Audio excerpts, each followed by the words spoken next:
There are an estimated 60 million refugees in the world today, which means that 1 in every 122 humans has been forced to flee their homes. And half of these are children.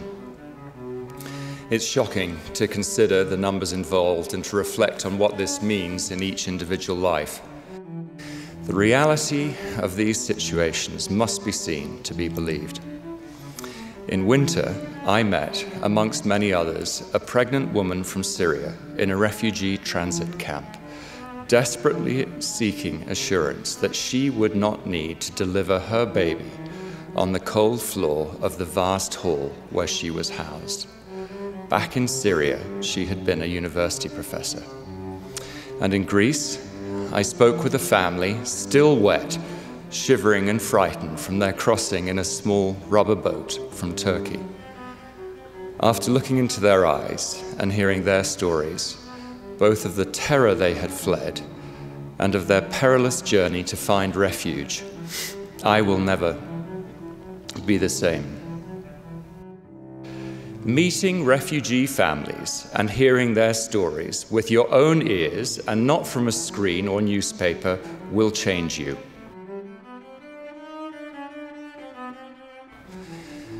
Seasoned members of the church who have given years of service and leadership attest to the fact that ministering to these people so immediately in need has provided the richest, most fulfilling experience in their service so far. We must be careful that the news of the refugees' plight does not become commonplace when the initial shock wears off and yet the wars continue and the families keep coming. Millions of refugees worldwide, whose stories no longer make the news, are still in desperate need of help. If you are asking, what can I do? Begin on your knees in prayer. Then think in terms of doing something close to home, in your own community, where you will find people who need help in adapting to their new circumstances.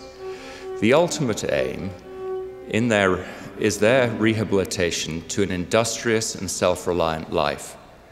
The possibilities for us to lend a hand and be a friend are endless. What if their story were my story? Their story is our story, not that many years ago.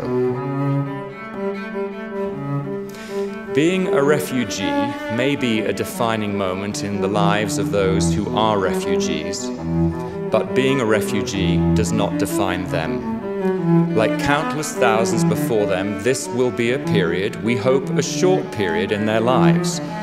Some of them will go on to be Nobel laureates, public servants, physicians, scientists, musicians, artists, religious leaders, and contributors in other fields. Indeed, many of them were these things before they lost everything. The Savior knows how it feels to be a refugee. He was one. For I was an hungered, and you gave me meat. I was thirsty, and you gave me drink.